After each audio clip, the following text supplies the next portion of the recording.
Zee TV news కి స్వాగతం. నేను మీ రమాకాంత్ రెడ్డి. ముందుగా ముఖ్యాంశాలు చూద్దాం. మార్కాపురం జిల్లాలో ఘోర బస్సు ప్రమాదం. టిప్పర్ ని ఢీకొట్టిన ప్రైవేట్ ట్రావెల్స్ బస్సు, 13 మంది సజీవ దహనం.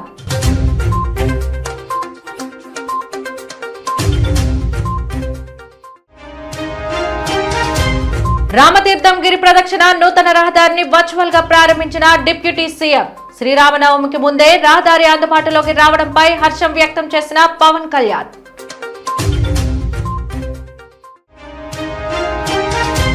అమరావతి రాజధానిగా చట్టబద్ధత కోసమై ఈ నెల 28న ప్రత్యేక అసెంబ్లీ సమావేశం. వివరాలు వెల్లడించిన speaker Ayyanna Patrudu.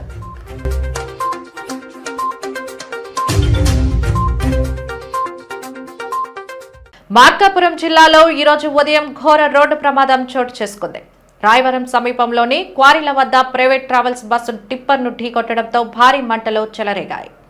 క్షణాల్లోనే bus, tipper పూర్తిగా దగ్ధమయ్యాయి. ఈ ప్రమాదంలో 13 మంది సజీవ దహనం అయినట్లు సమాచారం. మృతుల సంఖ్య మరింత పెరిగే అవకాశం ఉందని అధికారులు తెలిపారు. 45 మంది ప్రయాణికులతో జగిత్యాల నుండి కలిగిరి వెళ్తున్న హరికృష్ణ ట్రావెల్స్ ప్రైవేట్ బస్సు తెల్లవారుజామున 4 గంటల సమయంలో ప్రమాదానికి గురైంది. 2 డ్రైవర్లు, క్లీనర్ కూడా సజీవ దహనమయ్యారు. టిప్పర్ డ్రైవర్ పరారీలో ఉన్నట్లు తెలిసింది. సెమీ స్లీపర్ బస్ కావడంతో బయటికి వచ్చేందుకు ప్రయాణికులు తీవ్ర ఇబ్బంది పడినట్లు సమాచారం. దీనికి తోడు బస్ డోర్ జామ్ అవడంతో అద్దాలు బద్దలు కొట్టి పలువురు ప్రయాణికులు బయటికి దూకి ప్రాణాలు కాపాడుకున్నారు. మృతులు సిఎస్ పురం, కలిగిరికి చెందిన వారిగా గుర్తించారు. ప్రమాదానికి అతి వేగమే కారణమని పలువురు తెలిపారు.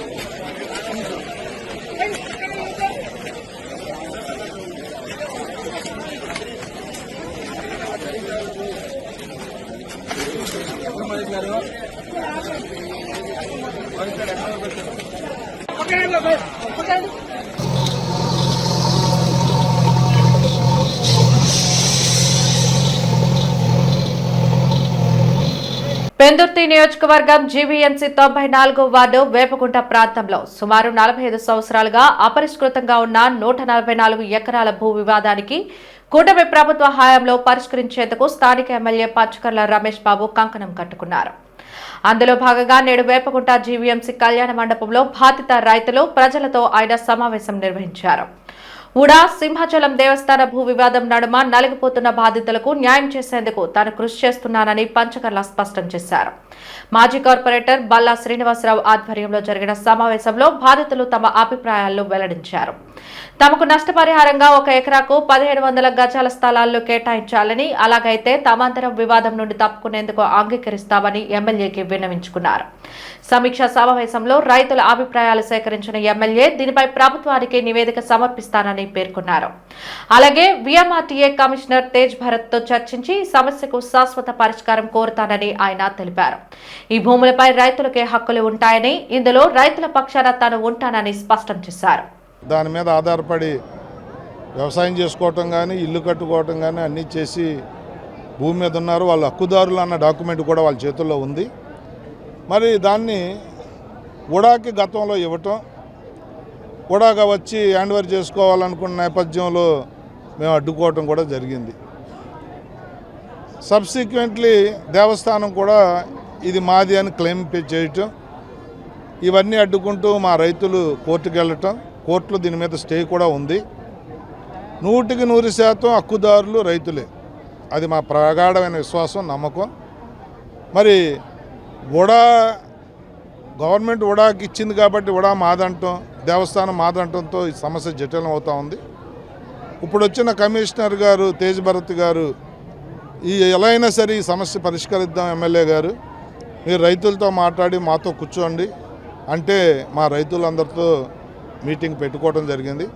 మా రైతులు ప్రభుత్వం ఉడానే తీసుకుంటే వారికి ఏం కావాలో చాలా వివరంగా చెప్పడం జరిగింది. అందరూ ముక్త కంఠంతో ఒక కంక్లూజన్కి వచ్చారు. రైతులకు అన్యాయం జరిగితే మాత్రం ఊరుకునే ప్రసక్తి లేదు. రైతుల తరపునే మేమంతా కూడా ఉంటాం. పార్టీలకు అతీతంగా, కులాలకి, మతాలకి, వర్గాలకు అతీతంగా ఇది మాదంతా కూడా ఒకే ఎజెండా. రైతులకి న్యాయం జరగాలి. ఎందుకంటే 144 ఎకరాలు కాస్ట్లీ భూమి అంటున్నారు, కానీ 1000 మంది పైన హక్కుదారులు ఉన్న నేపథ్యంలో ఒకటికి 2 సెంట్లు, 1 సెంటు కూడా రాని పరిస్థితి కూడా ఉంది ఇక్కడ. అందుకని రైతులకి న్యాయం జరగాలనేదే మా ఎజెండా. శ్రీరామనవమి ఉత్సవానికి ముందుగానే రామతీర్థం గిరి ప్రదక్షిణ మార్గాన్ని నిర్మిస్తామని చెప్పిన కూటమి ప్రభుత్వం ఆ మాటను నెరవేర్చింది. సుమారు 4 కిలోమీటర్ల మేర నిర్మించిన గిరి ప్రదక్షిణ రహదారిని నేడు ఉప ముఖ్యమంత్రి పవన్ కళ్యాణ్ వర్చువల్ గా ప్రారంభించారు. సుమారు 3,40,00,000 రూపాయల గ్రామీణోపాధి హామీ పథకం నిధులతో నిర్మించిన నూతన రహదారి ఏళ్ల తరబడిన భక్తుల కళ అని పవన్ కళ్యాణ్ చెప్పారు. గత ప్రభుత్వ హయాంలో శ్రీరాముని విగ్రహ శిరచ్ఛేదనం జరగడం తనతో పాటు హిందువులందరూ కూడా ఎంతగానో బాధపడ్డారని గుర్తు చేశారు. ఆలయాల పవిత్రతను కాపాడుకోవడంలోనూ హిందూ సంస్కృతి సాంప్రదాయాలు పరిరక్షించుకోవడంలోనూ కూటమి ప్రభుత్వం ఎల్లప్పుడూ ముందే ఉంటుందని పవన్ కళ్యాణ్ స్పష్టం చేశారు. కార్యక్రమంలో మంత్రులు ఆనం రామనారాయణ రెడ్డి, కొండపల్లి శ్రీనివాస్, స్థానిక ఎమ్మెల్యే లోకం మాధవి తదితరులు పాల్గొన్నారు.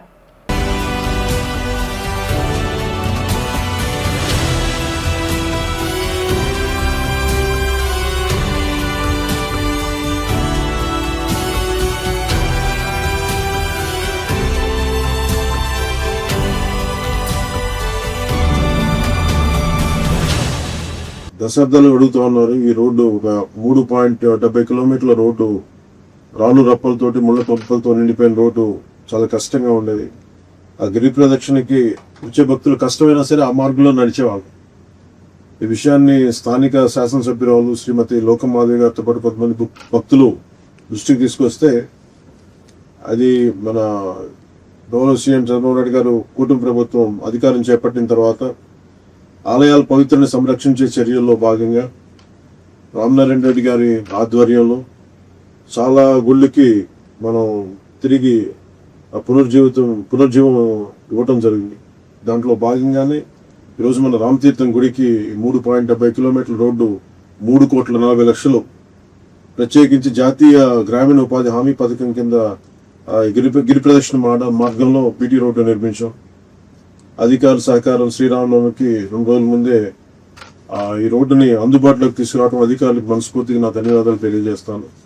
అలాగే ఏ సమస్య ఉన్నా కానీ ప్రత్యేకించి ఈ ఎండోమెంట్ సంబంధించిన ఏ సమస్య ఉన్నా సార్ చాలా పెద్ద మనసు రామనారాయణ రెడ్డి గారు సహకారం అందించడం మనస్ఫూర్తిగా వారికి నా ధన్యవాదాలు తెలియజేస్తా ఉన్నాం.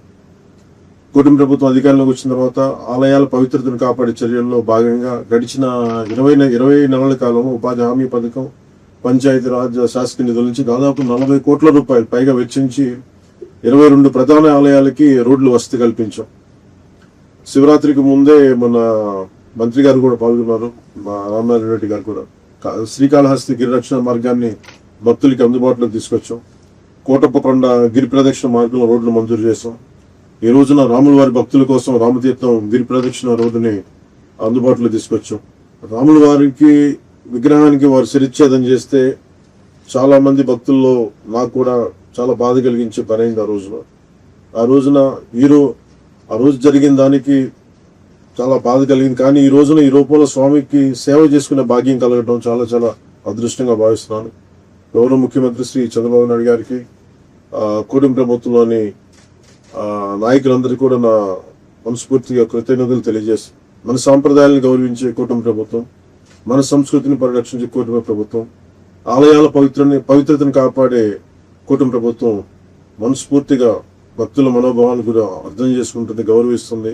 అలాగే ముందు ధర్మ పరిరక్షణ సంబంధించిన ఎలాంటి బాధ్యతలైనా భుజం మీద వేసుకుని ముందుకు తీసుకెళ్తామని తెలియజేసుకుంటూ ఈ కార్యక్రమంలో పాల్గొన్న ప్రతి ఒక్కరికి నా హృదయపూర్వక ధన్యవాదాలు తెలియజేసుకుని సెలవు తీసుకున్నాను. జీవీఎంసీ పెదకంట్యాడ 65వ వార్డు సమీపంలో నిర్మించిన టిట్కో గృహ సముదాయం వద్ద లబ్ధిదారులు ఆందోళనకు దిగారు.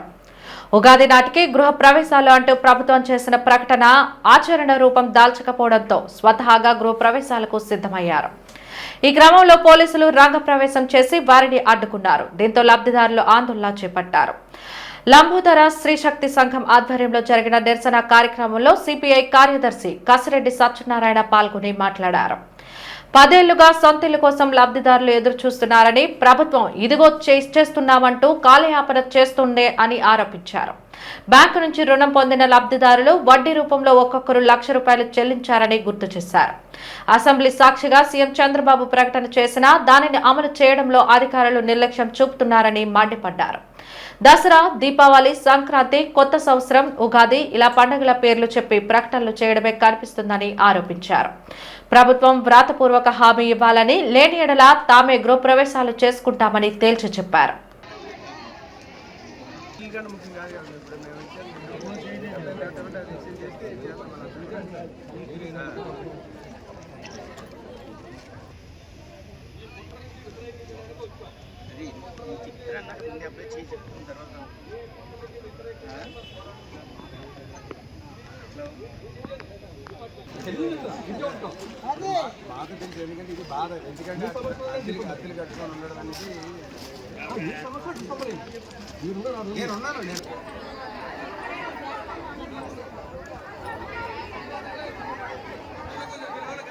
దసరా వెళ్ళిపోయింది, దీపావళి అన్నారు, దీపావళి వెళ్ళిపోయింది.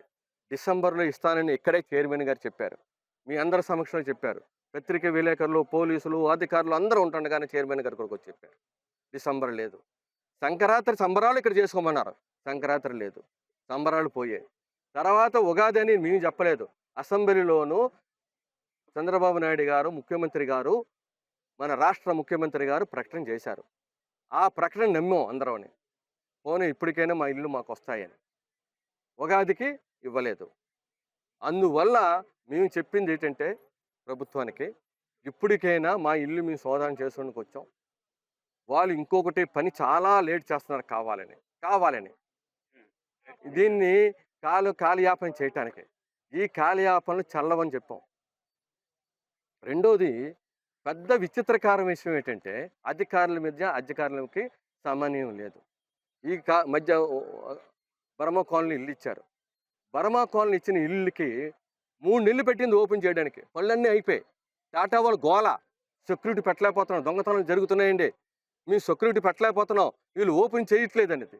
వీళ్ళు ఎప్పుడు చేస్తారు ఇక్కడ ఇల్లు, ఎప్పుడు ఓపెన్ చేస్తారు, ఎప్పుడు ప్రారంభించం చేస్తారు, ఇప్పుడు ముహూర్తం పెడతారు, ఆ పిల్ల ఎప్పుడు కంటది. తమ భూములపై తమకు హక్కు కల్పించాలని కోరుతూ గత 45 సంవత్సరాలుగా ఒకవైపు ఉడా, మరోవైపు సింహాచలం దేవస్థానం ట్రస్ట్ బోర్డుతో చేస్తున్న పోరాటం ఈ ప్రభుత్వ హయాంలోనైనా ఫలించాలని ఆశాభావం వ్యక్తం చేస్తున్న వేపగుంట 144 ఎకరాల భూ బాధితుల ఆవేదనకు సంబంధించిన పూర్తి సమాచారాన్ని మా ప్రతినిధి ప్రసాద్ అందిస్తారు.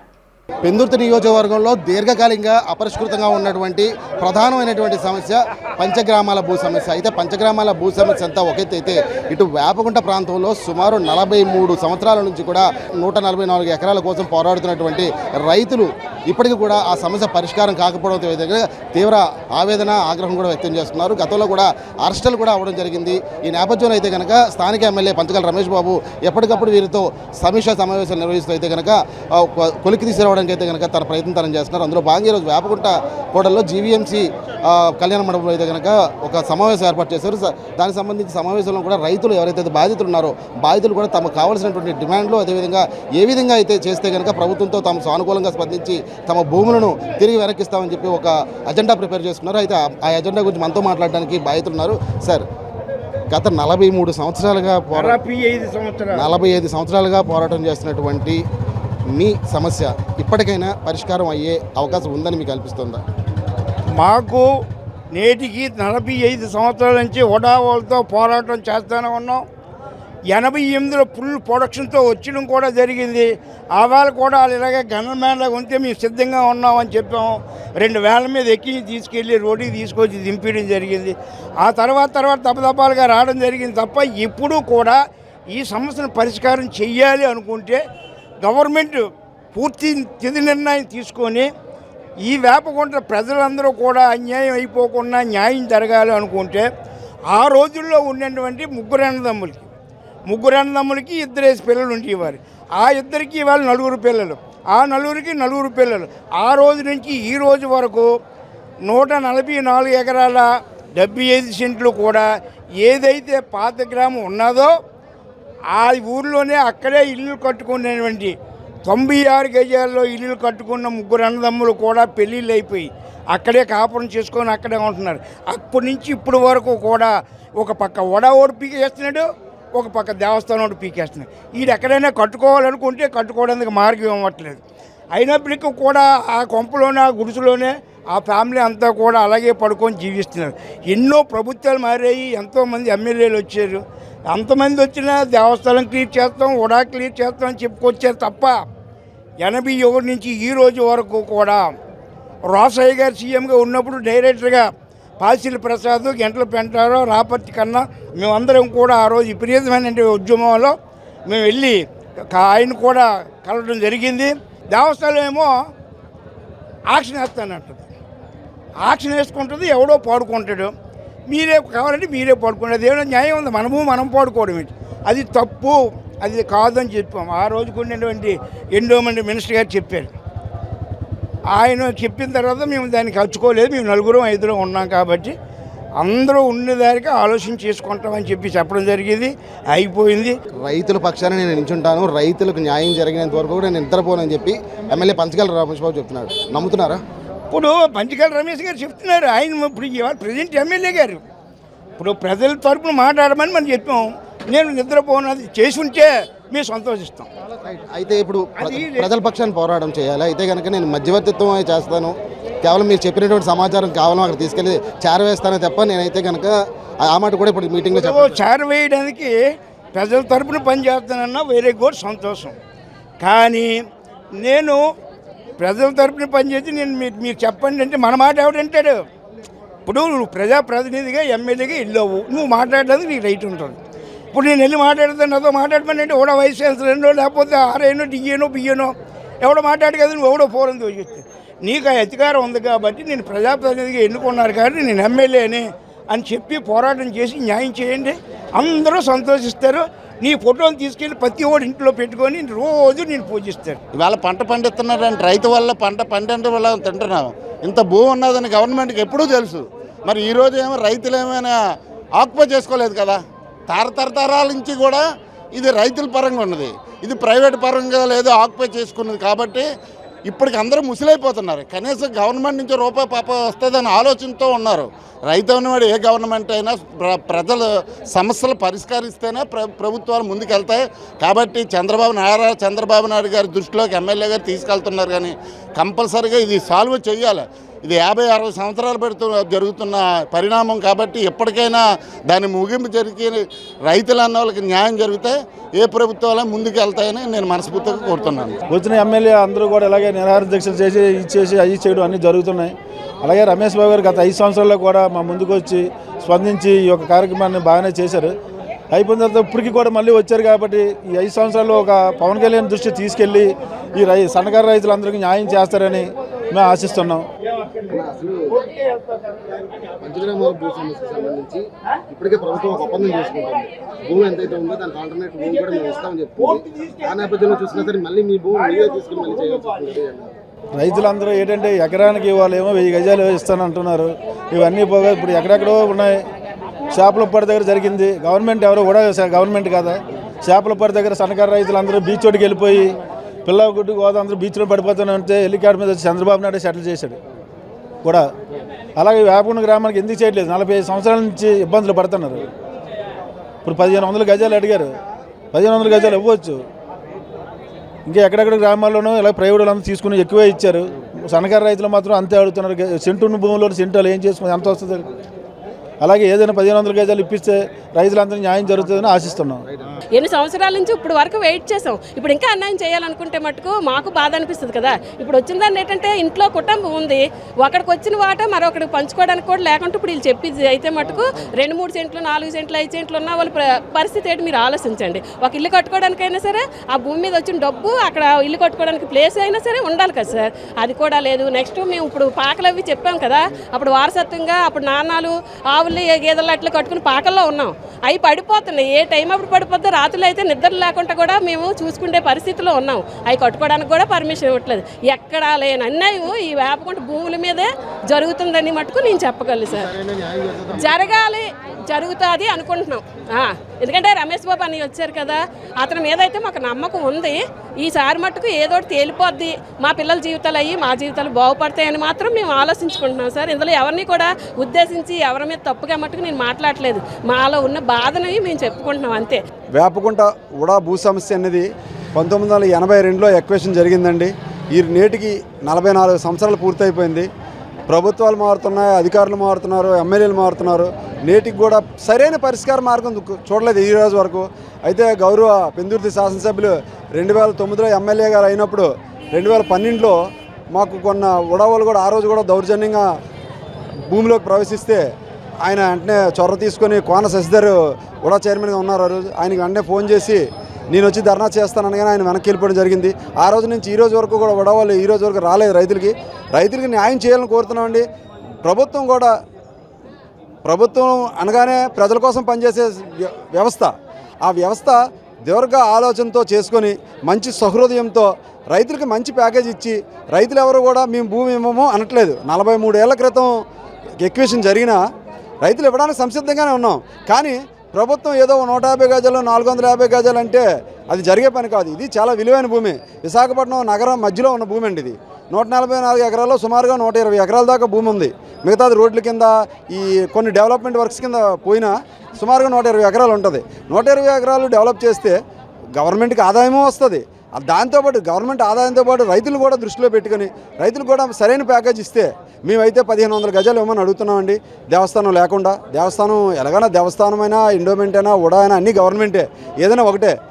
ఇది ప్రజల్ని దృష్టిలో పెట్టుకొని 43 సంవత్సరాల నుంచి ప్రజలు ఇబ్బందులు ఎదుర్కొంటున్నారు. ఈ ఇబ్బందులు తొలగించాలని కృత నిశ్చయంతో మాకు 1500 గజాలు ప్యాకేజ్ ఇచ్చి డెవలప్డ్ ల్యాండ్ ఇచ్చి భూమి హ్యాండ్ ఓవర్ చేయడం సిద్ధంగా ఉన్నామని తెలియజేస్తున్నాను మీ ద్వారా. 5 సంవత్సరాల పాటు మీరు కార్పొరేటర్గా ఉన్న సమయంలో ఈ భూ సమస్య కోసం ఎటువంటి పోరాటాలు చేశారు? నేను 2021లో కార్పొరేట్ అయిన దగ్గర నుంచి ఈ భూ సమస్య కోసం పోరాడుతున్నాను కాబట్టి ఇప్పుడు తేలే వరకు వచ్చింది. ఇప్పుడు ఇంచుమించుగా నేను కార్పొరేట్ అయిన తర్వాత 10 మీటింగులు పెట్టుంటామండి. రైతులతో అవ్వచ్చు, ఉడాధికారులతో అవ్వచ్చు. ఉడాధికారులను ఇక్కడ తీసుకొచ్చి 15 రోజులు ఇక్కడ క్యాంప్ రన్ చేసామండి. ఎందుకంటే ఎప్పుడో 82లో ఉన్న డాక్యుమెంట్లు కాదు, ఈ లోపల చాలా సాదా బైనామాలు జరిగాయి. 97 వరకు రిజిస్ట్రేషన్లు జరిగాయి. 81లో ఎక్వేషన్ అయినా 97 వరకు కొంత పొలం అమ్మేసుకున్నారు, రిజిస్ట్రేషన్ జరిగాయి. ఆ డాక్యుమెంట్లు మరియు సాదా బైనామాలు జరిగినవి కూడా పరిగణలో తీసుకొని అవన్నీ కూడా నోట్ చేయించడం జరిగిందండి. సుమారు 25 రోజులు ఇక్కడ క్యాంపెయిన్ రన్ చేసాం ఉడాధికారులతో. అంటే కొత్తగా ఎవరెవరు కొనుక్కున్నారు, ఎవరి పేర్లు ఎంటర్ చేయాలని ఎంటర్ చేయించామండి. అది కూడా ఇప్పుడు అంతా టైటిల్ అయితే క్లియర్గానే ఉంటుంది. గొడవలు జరగకుండా ముందుగానే ప్లాన్ చేసాం. 15 మీటింగ్లు కండక్ట్ చేస్తుంటాం. ఉడాధికారులు కూడా సానుకూలంగా ఉన్నారు. కాదే గవర్నమెంట్ ఇచ్చే ప్యాకేజ్ దగ్గర అవుతుంది ఎక్కడికి వచ్చినా. ఈ ప్యాకేజ్ ఈసారైనా సరిగ్గా నిర్ణయం తీసుకొని మంచి ప్యాకేజ్ అనౌన్స్ చేస్తే వితిన్ 1 మంత్లోనే సాల్వ్ అయిపోతుందని నేను తెలియజేస్తున్నాను. 144 ఎకరాలకు సంబంధించి ఇప్పటికే 45 సంవత్సరాలుగా పోరాటం చేస్తూ విసిగి వేసారిపోయాం. ఈసారైనా సరే కూటమి ప్రభుత్వ హయాంలో అయినా సరే స్థానిక ఎమ్మెల్యే పంచకాల రమేష్ బాబు తమకు న్యాయం చేస్తాడని చెప్పి ఆశాభావం వ్యక్తం చేస్తున్నారు. అదేవిధంగా ఒకవేళ కానీ న్యాయం జరిగితే కనుక ఆయన ఫోటోను ప్రతి ఇంట్లో కూడా తగిలించుకుని పూజలు చేస్తామని చెప్పి కూడా చమత్కరిస్తూ మాట్లాడుతున్న నేపథ్యం కనిపిస్తోంది. ఇది ప్రస్తుతం వేపగుంటదరి 144 ఎకరాలకు సంబంధించినటువంటి సమాచారం. కెమెరామెన్ ఉదయ్తో ప్రసాద్, జీటీవీ న్యూస్, విశాఖపట్నం నుంచి. దేశ రాజకీయాల్లో అగ్రకులాలే కీలక పదవుల్లో అనుభవిస్తున్నారని పొలిటికల్ జస్టిస్ ఫ్రంట్ జాతీయ చైర్మన్ విజయఆర్ నారగోని అన్నారు. నగరంలోని విజయ్ ప్రెస్ క్లబ్లో జరిగిన విలేకరుల సమావేశంలో ఆయన మాట్లాడారు. ఈ సమావేశం సీనియర్ న్యాయవాది సుబ్బారావు, లావణ్య కుమార్, పి దేవి, పలువురు న్యాయవాదులు, మేధావులు పాల్గొన్నారు. ఈ సందర్భంగా వారు మాట్లాడుతూ అణగారిన వర్గాలకు రాజకీయాల్లో సముచిత పదవులు దక్కడం లేదని వాపోయారు. ఎన్నో ఏళ్లుగా అగ్రవర్ణాల వారే కీలక పదవులను చేపడుతున్నారని చెప్పారు. అందుకోసం రాజకీయ న్యాయ ఉద్యమం జరగాల్సిన అవసరం ఉందని అభిప్రాయపడ్డారు. దళిత, వెనుకబడిన తరగతుల వారికి రాజకీయాల్లో సముచిత స్థానం కల్పించేలా ప్రతి పార్టీ అధినేతలు దృష్టి సారించాలన్నారు. ఇందుకోసం ఈ నెల 30న న్యూఢిల్లీలో జంతర్ మంతర్ వద్ద భారీ ధర్నా చేపట్టనున్నట్లు తెలిపారు. అన్ని రాజకీయ పక్షాలు విధిగా బహుజనులు, వెనుకబడిన తరగతుల వారికి సముచిత స్థానం కల్పించాలని వారు డిమాండ్ చేశారు. లేదా కాంగ్రెస్ పార్టీకి వ్యతిరేకంగా ఒకటి తేలిపోయేటట్టుగా మరి ప్రజల్లోకే వెళ్ళాలని చెప్పి నిర్ణయించడం. ఈ 2 తెలుగు రాష్ట్రాల్లో ఏదైతే 2-3 వర్గాలే ఏకధాటిగా టీడీపీ రూపంలో కానీ, వైఎస్ఆర్సీ రూపంలో, వైఎస్ఆర్సీపీ కానీ, బీఆర్ఎస్ కానీ, కాంగ్రెస్ పార్టీ కానీ, ఈ పార్టీలన్నీ కూడా కుటుంబ పరిపాలనలాగా మారిపోవటం జరిగింది. కేవలం 2-3 వర్గాలు, 2-3 కులాలు మాత్రమే ఈ రాష్ట్రాన్ని ఏకధాటిగా పరిపాలించడం జరుగుతుంది. అంటే 85% ఉన్నటువంటి బడుగు బలహీన వర్గాలకు దక్కాల్సినటువంటి ఎమ్మెల్యే ఎంపీ స్థానాలు, మంత్రి పదవులు, ముఖ్యమంత్రి పదవులు, బడ్జెటు అంతా కూడా ఈ 2-3 కులాలకే కొల్లగొట్టి వాళ్ళకే కట్టబెట్టే పరిస్థితి గత అనేక సంవత్సరాలుగా కొనసాగుతుంది. మరి రాజ్యాంగం అమల్లోకి వచ్చి 77 సంవత్సరాలు అయింది. అంటే ఈ రాష్ట్రంలో, ఆంధ్రప్రదేశ్ రాష్ట్రంలో 2-3 వర్గాలే 175 అసెంబ్లీ స్థానాలుంటే దాంట్లో 2 వర్గాలే ఎక్కువ మొత్తాన్ని కొల్లగొట్టి అనుభవిస్తుంటే మిగిలిన బీసీ కులాల్లో 60-70 కులాలకు అసలు అసెంబ్లీలోకి ప్రవేశించే పరిస్థితే లేకపోతే ఈ దేశంలో ప్రజాస్వామ్యం ఉందని ఏ విధంగా చెప్తాం మనం? ఈ దేశంలో సమానత్వం ఉంది అని ఏ విధంగా చెప్పగలుగుతాం? ఈక్వాలిటీ సిద్ధాంతాన్ని ఏ విధంగా అమలు చేస్తున్నాయి అంటే టికెట్లు ఇచ్చేటప్పుడే అసమానత్వంతో టికెట్ల పంపిణీ జరుగుతుంది. అంటే తనకు నచ్చిన వాళ్లకు పెద్ద మొత్తంలో ఒకే వర్గానికి, ఒకే కులానికి, ఒకే కుటుంబం వాళ్ళకు మాత్రమే పంపిణీ ఏకదాటిగా జరుగుతూ ఉంది. కాబట్టి మరి ఈ రకమైన పరిస్థితి ఇంకెంతకాలం? అంటే బడుగు బలహీన వర్గాలు ఈ దేశంలో పుట్టినటువంటి వాళ్ళు ఓట్లేయడానికే పుట్టారా? జెండాలు మోయడానికే పుట్టారా? ఈ 2 పార్టీలు ఈ కాంగ్రెస్ పార్టీలో అయితే కంప్లీట్గా అగ్రవర్ణాల రాజ్యమే ఉంది, వాళ్ళే పాలన చేస్తున్నారు. అయితే ఇప్పుడు ఇదంతా చూసిన తర్వాత మళ్ళీ మేము ఒకటేం ఆలోచించామంటే బీజేపీ వచ్చిన తర్వాత ఏమైనా చేంజ్ వస్తుందేమో అని 2014లో ఇచ్చినాం, కానీ ఏం చేంజ్ రాలేదు. భారతదేశం ఇంకా వెనకకి పోతుంది కానీ ముందరికి వెళ్ళట్లేదు. కాబట్టి మేము పాత నినాదంతో పొలిటికల్ జస్టిస్ అనేది జరగాలి అంటే మళ్ళా అన్ని పార్టీలు, సంఘాలు ఒకటయ్యి డిమాండ్ని తేవాలి. ఎవరి భాగం ఎంతనో సమాజంలో వారికి అన్ని సీట్లు అన్ని పార్టీలు కేటాయించాలి. పార్టీలు సాకులు చూపడానికి లేదు. సుప్రీంకోర్టు ఇంత రిజర్వేషన్ పెట్టింది, అంత రిజర్వేషన్ పెట్టింది, మేము ఆ రిజర్వేషన్ని పాటిస్తున్నామని చెప్పడానికి లేదు. ఎందుకంటే పార్టీలు అనుకుంటే టికెట్లు ఇచ్చేది పార్టీ అధ్యక్షులు. వాళ్ళ పార్టీలో వాళ్ళు సెన్సెస్ ప్రకారంగా బీసీలు ఎంత పర్సెంట్ ఉన్నారు, ఎస్సీలు ఎంత పర్సెంట్ ఉన్నారు, మైనారిటీస్ ఎంత పర్సెంట్ ఉన్నారు, ఏ రాష్ట్రంలో ఎంత ఉన్నారు అనేది వాళ్ళ దగ్గర డేటా ఉంటుంది. ఆ ప్రకారంగా వాళ్ళు టికెట్లు ఇచ్చేస్తే ఈ ప్రాబ్లం అనేది సాల్వ్ అవుతుంది. ప్రపంచ ప్రఖ్యాత పర్యావరణ శాస్త్రవేత్త ఇంజనీర్ తాతా ప్రకాశం సత్కార కార్యక్రమం ఆంధ్ర విశ్వవిద్యాలయం హిందీ విభాగం డాక్టర్ యార్లగడ్డ లక్ష్మీప్రసాద్ సమావేశ మందిరంలో జరిగింది. ఉత్తర నియోజకవర్గం ఎమ్మెల్యే విష్ణుకుమార్ రాజు ముఖ్య అతిథిగా తాతా ప్రకాశంను దుస్సాలువతో సత్కరించి నన్నయ్య నుంచి నారాయణ రెడ్డి వరకు రచించిన తాళపత్ర జ్ఞాపికను అందజేశారు. అనంతరం సత్కార గ్రహీత ప్రకాశం మాట్లాడారు. విజయనగరంలో ఉన్న విలువైన తమ స్థలం చారిటీకి ఇవ్వాలని భావిస్తున్నామని, అయితే రిజిస్ట్రేషన్ విషయంలో ఇబ్బందుల కారణంగా సమస్య పరిష్కారం కావడం లేదని ఎమ్మెల్యే ముందు వాపోయారు. స్పందించిన విష్ణుకుమార్ రాజు సమస్య పరిష్కారానికి కృషి చేస్తానని హామీ ఇచ్చారు. పద్మభూషణ్ యార్లగడ్డ లక్ష్మీప్రసాద్ తాతా ప్రకాశం స్వయం కృషిని ప్రశంసిస్తూ ప్రసంగించారు. నా చేత సన్మానం చేయటం అంటే వారిని గౌరవించుకోవడం కాదు, నన్ను గౌరవించినట్టుగా నేను భావిస్తాను. తప్పనిసరిగా వారు ఏదైతే చెప్పారో, ఏదో ప్రభుత్వానికి ఆస్తి ఇచ్చి కొంత అక్కడ ఏదో నిర్మాణం చేద్దామనేది తప్పనిసరిగా నేను అక్కడ కన్సర్న్డ్ మంత్రివర్యులతో కానీ లేకపోతే ఇక్కడ ఎమ్మెల్యే గారితో మాట్లాడి మీ ఏదైతే ఆలోచన విధానం ఉందో అది అయ్యేటట్టు చేస్తామని చెప్పి తెలియజేసుకుంటూ, మీరు ఇప్పుడు చెప్పారు నేను ఎవరికి డబ్బులు ఇవ్వను, లంచం ఇవ్వనని. అది అదే విధంగా కనుక ఈ రాష్ట్రం కానీ కేంద్ర ప్రభుత్వం కానీ ఇవన్నీ కూడా భారతదేశంలో రావాలి అనేది నా యొక్క ఆలోచన విధానం. కానీ ఇది వస్తుందో లేదు అనేది ఇంకా సంశయంగానే ఉంది. కానీ ఇటువంటి మంచి కార్యక్రమాలు మనము ఆస్తి ఇస్తాము, మీరు తీసుకోండి అని చెప్పినప్పటికీ కూడా ఎన్నిసార్లు చెప్తున్నారంటే అది చాలా దౌర్భాగ్యకరమైన విషయము. ఇది సీరియస్ గానే తీసుకోవాల్సిన అవసరం ఉంది. డెఫినెట్ గా నేను నా యొక్క ప్రయత్నం చేసి మీ కోరిక నెరవేరేటట్టు నేను చేస్తానని చెప్పి మనస్ఫూర్తిగా మీకు తెలియజేసుకుంటూ, అట్లాగే ఎంతో మందికి మీరు ప్రేరణ ఇస్తూ ఇంతమంది విద్యార్థుల్ని ఇక్కడికి పిలిచారు. వాళ్ళకి కూడా మీలాంటి ఇటువంటి ప్రోగ్రామ్స్ పెడితే కొంత ప్రోత్సాహం వస్తుంది, మనం కూడా చేసేదానికి అవకాశం ఉంటుంది అనే భావన కల్పించడానికి చేస్తున్న కార్యక్రమం. అట్లాగే నేను కూడా ఆంధ్ర యూనివర్సిటీలో ఇక్కడ సివిల్ ఇంజనీరింగ్ చేశాను. 1976లో మెట్రికులేషన్ ఆంధ్ర యూనివర్సిటీ నుంచి చేశాను.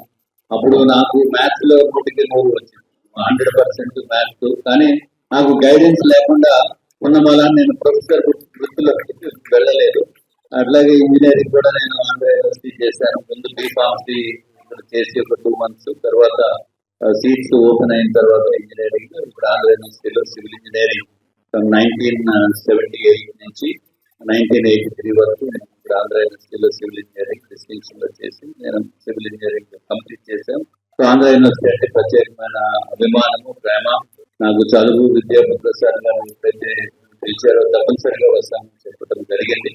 సో రావటం కొంచెం లేట్ అయిన పరిస్థితికి ఏ విధమైన సహాయ సహకారాలు, అలాగే హిందీ విభాగానికి కూడా ఏ విధమైన సహాయ సహకారాలు, ఒకవేళ నా మూలాన్ని ఏదైనా అవుతుంది అని అనుకుంటే తప్పనిసరిగా నా దృష్టికి తీసుకుని వస్తే నేను చేసే ప్రయత్నం చేస్తాను. ఆంధ్రప్రదేశ్ రాజధానిగా అమరావతికి పూర్తి స్థాయి చట్టబద్ధత కల్పించే దిశగా కీలక అడుగు పడింది. ఈ నెల 28వ తేదీన ఉదయం 11 గంటలకు అసెంబ్లీ ప్రత్యేక సమావేశం నిర్వహించనున్నట్లు శాసనసభ స్పీకర్ చింతకాయల అయ్యన్న పాత్రుడు ప్రకటించారు. అమరావతిని రాజధానిగా గుర్తించాలనే అంశంపై ఇప్పటి వరకు చట్టపరమైన స్పష్టత లేదని, ఈ లోటును భర్తీ చేసేందుకే ఈ సమావేశాన్ని ఏర్పాటు చేస్తున్నట్లు ఆయన వెల్లడించారు. మన రాజధాని చట్టబద్ధమైనటువంటి నిర్ణయం రాలేదు. ఇంకా అప్పుడు వచ్చి అమరావతి రాజధాని అన్నాం కానీ చట్టపరంగా లేదు. ఇప్పుడు నుంచి ట్రై చేస్తున్నాం. ఇప్పుడు కేంద్ర ప్రభుత్వం కూడా అమరావతిని ఒప్పుకుంటారు. ఒప్పుకోవడం కాదు కావాల్సింది పార్లమెంట్లో బిల్లు పాస్ అవ్వాలి. అంటే రేపు 4వ తారీఖు వరకు పార్లమెంట్ ఉంది. ఇప్పుడు ప్రధానమంత్రి గారు అంత కూర్చొని మాట్లాడుకొని చట్టబద్ధం చేద్దాం, డిలే చేయడం ఎందుకు అని చెప్పి నిర్ణయం తీసుకున్నారు. అంటే మాకు ఫోన్ వచ్చింది 2 రోజుల క్రితం. అసెంబ్లీలో తీర్మానం చేసి విజయవాడలో అమరావతి రాజధానిగా ఉండాలని చెప్పి అసెంబ్లీలో ఒక తీర్మానం చేసి పంపించుకున్నారు. ఇమీడియట్గా 4వ తారీఖునేమో పార్లమెంట్లో పెట్టి దాన్ని చట్టం చేస్తారు. అంటే రేపు 28 అసెంబ్లీ పెట్టాను. 28 అసెంబ్లీ ఉదయం 11 గంటలు స్టార్ట్ అవుతుంది, సాయంత్రం వరకు జరుగుతుంది. ఆ టైంలో అమరావతి రాజధాని కావాలని చెప్పి చర్చ జరుగుతుంది. చర్చ జరిగి అందరం కలిసి ఏకగ్రీవంగా తీర్మానం చేయమని చెప్పి కోరుతాను నేను. అప్పుడు అందరం కలిసి తీర్మానం చేస్తారు. తీర్మానం చేస్తే తీర్మానం కాకపోతే నేను పార్లమెంట్కి పంపిస్తాను. పార్లమెంట్లో మళ్ళీ 4వ తారీఖు పార్లమెంట్లో పెడతారు. పార్లమెంట్లో కూడా ఆంధ్ర రాష్ట్రం నుంచి చట్టం చేయమని తీర్మానం వచ్చింది ఏకగ్రీవంగా. దీనిపైన మీ అభిప్రాయం ఏంటంటే పార్లమెంట్లో అడుగుతారు. పార్లమెంట్లో కూడా అందరూ కూడా మనకే మెజారిటీ ఉంది కాబట్టి అందరూ ఆమోదిస్తారు. అది చట్టపరం అయిపోతుంది. కొంతమంది సైకోల్ లాంటి మాట్లాడడానికి అవకాశం ఉండదు. చట్టం లేదు, చట్టపరం లేదు, రాజధాని అనగంటారని కొంతమంది మాట్లాడతారు. మధ్యని ఆ చట్టం ఇవ్వదు, వాళ్ళు కూడా మాట్లాడడానికి అవకాశం ఉండదు. వార్తలు ముగించే ముందు ముఖ్యాంశాలు మరోసారి. మార్కాపురం జిల్లాలో ఘోర బస్సు ప్రమాదం. టిప్పర్ని ఢీకొట్టిన ప్రైవేట్ ట్రావెల్స్ బస్సు, 13 మంది సజీవ దహనం.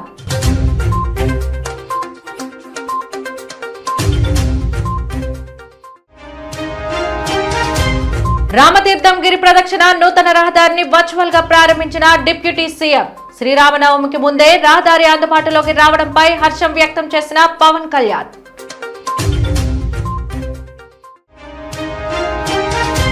అమరావతి రాజధానిగా చట్టబద్ధత కోసమై ఈ నెల 28న ప్రత్యేక అసెంబ్లీ సమావేశం. వివరాలు వెల్లడించిన స్పీకర్ అయ్యన్న పాత్రుడు.